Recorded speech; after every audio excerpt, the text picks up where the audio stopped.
r/AskReddit. What's the scariest thing that happened to you when in someone else's house? Age 6-8ish. Slept over at a friend's house with my little brother. Her father woke us all up in the middle of the night, had us bundle up, and loaded us in the family minivan. He drove to a gas station and talked the whole way about how a bakery exploded behind their house. He said the resulting gases and such could kill us, so we had to try and drive as far away as possible. They were also our next door neighbors, so I was worried about our parents' safety. At the gas station, our friend's mom bought us snacks while he canvassed the area. I told her I didn't hear any explosion and asked about my parents. She must have called them from a payphone during the snack run, because they pulled up a few minutes later to take us home. I was, of course, terrified to go home. Later, our parents sat us down to explain that our friend's father was sick with something called schizophrenia that makes him hallucinate. While this is terrible, it's sort of wholesome as he was trying to take care of everyone, even if the events didn't actually happen, which is refreshing in this thread. Sleepover at best friend's house when I was about 12. Middle of the night after we'd fallen asleep, he wakes up and starts screaming that his head is going to explode. Not a bad dream. He keeps going, just screaming and crying and thrashing around. His parents wake up, scoop him up, and rush him to the hospital. Turned out he just never had a headache before, and his first was apparently a doozy. When I was 8 or 9, my friend's dad yelled at me, angrily, for pooping at their house. I lived down the street, so he told me that I should have went home to poop. This is messed up, lol. How did he even know? There was poop in the living room. 15. Me and 2 other friends was at a friend's house. Him and his brother were arguing, then his older brother beat the absolute out of him. I tried to step in, then he shoved me in the wall. Then their father stepped in and started going ham on the older brother. There's always a bigger fish. I was 14 or 15 and spent many weekends at my friend's house. One day we discovered that her mom's boyfriend has a hidden camera in her room, under her desk. I was supposed to go on vacation with them and my mom told me she didn't feel comfortable with him. We found that camera a week later. Thanks, Mom. What was on the camera? After my parents found out about the camera and I was never allowed back to the house. Apparently her mom didn't want to report anything, and by the time she confronted him the evidence was gone. I did find out about 2 years later that a stash of child stuff was found in his ceiling. Slept over at my friend's house one summer night during high school. Woke up to his mom calling out to him because his stepdad was unresponsive and passed away during the night. That's summit timing. Cause of death? The doctors weren't sure at first but came to the conclusion that it was a Widowmaker heart attack. Toilet won't flush. Seeing the water rising. Getting closer and closer to the top of the bowl. Praying for it to stop. Cursing yourself for not bringing your poop knife. Rookie mistake. Always gotta bring your poop knife.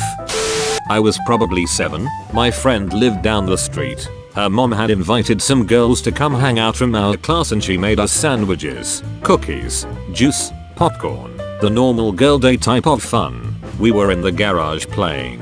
Her dad was either drunk or had an anger problem.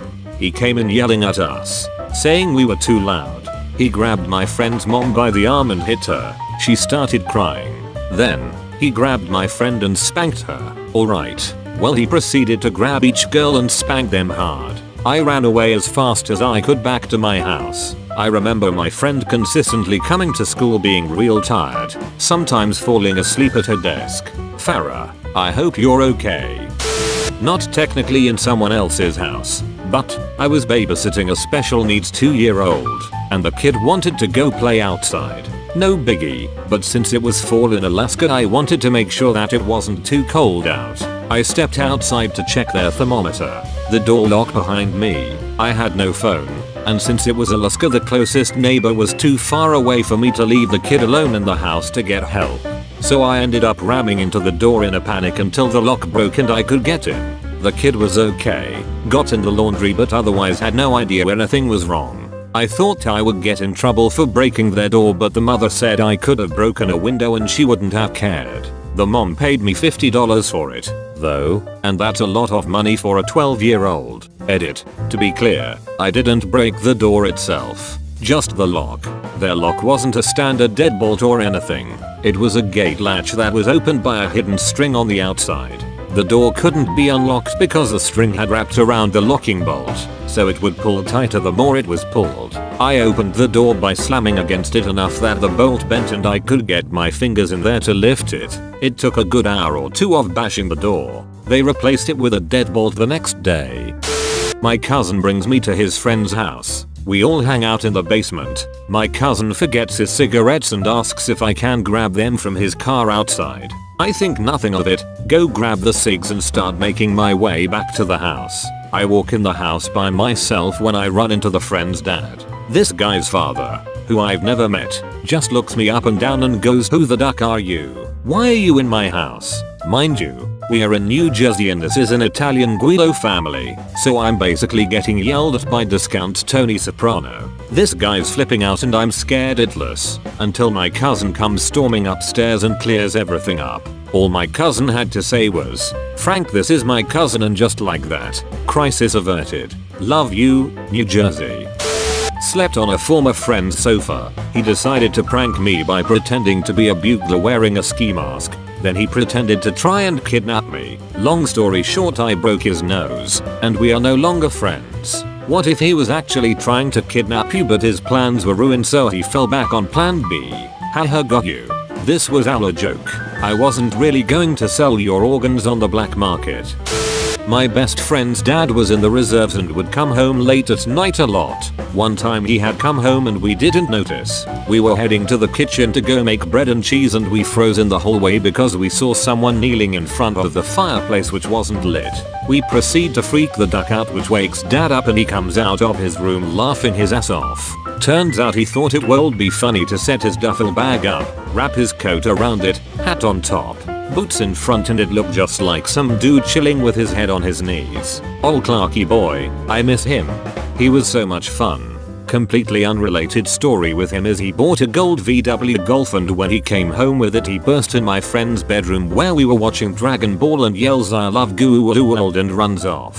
He was always doing crazy it. Edit. Some people have asked for our bread and cheese recipe, so here you go. Get some uncut sub rolls. Hollow them out. Stuff them with sharp cheddar, and then microwave them till they're gooey and melty. I'm afraid to try it now that I'm older. IDK if it'll make me at my pants or constipate me for a week.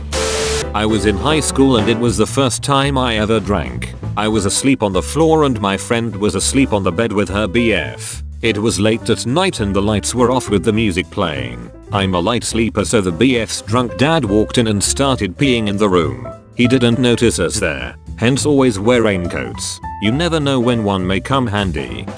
One of my friends from childhood would have really bad night terrors. She would either wake up in the middle of the night screaming at the top of her lungs, or she would randomly jump up and start running for the front door trying to get away from whatever she thought was chasing her. It was always pretty terrifying waking up to her screaming or tripping over me while trying to get to the door. I house sat for my childhood crush when we were 12ish as her family went on a 6-week road trip around the US. They had a cat and a bird, and you see where this is going.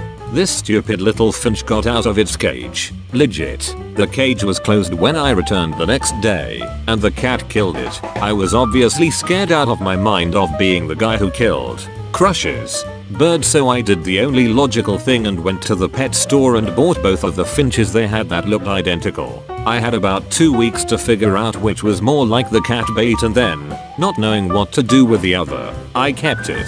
They never found out, or told me if they did, and that's the story of how I ended up with a pet finch. I was 18 and my friend and I were alone at her house. Her parents were going through a nasty divorce and her dad, who had anger problems, was not allowed to come near the house because the mom had a restraining order. He ended up banging on the door and trying to break in since he knew the mom wasn't home. We hid in my friend's room with a samurai sword while she called her mom to come home. While you were filing a restraining order, I was studying the blade. Forgetting to ask for a towel prior to getting into the shower. Oh god, you just dredged up a memory I have of sleeping at a friend's house when I was about 10. I was already in the shower when my friend came in and announced that her dad wanted a shower after me, and the towel I'd grabbed was the only clean towel, so her mom told her to take mine. I had to dry off with my dirty PJs. When I was 12, a SWAT team busted through my best friend's house. Turns out her dad was wanted for smuggling people drugs for the Mexican cartel. Fortunately, they hadn't seen him in several years. He's in prison now. I was cat sitting for some family friends. As I approached the house one evening, I noticed a light was on that hadn't been on that morning. I walked in the front door and yelled up the stairs, but didn't hear anything. There were small things that had been moved around, a knife on the counter and some trinkets, etc. But nothing was missing except the cat. It never came running for its food. I checked all the rooms but no sign of the kitty. I even checked the fridge and noticed the pepperoni had been moved from the shelf to the drawer. Why did the cat burglar move the damn pepperoni? Well, it turned out that the family had a maid that I didn't know about and she had accidentally closed a cat in a closet. I'd really appreciate it if you liked and subscribed. Thank you for watching.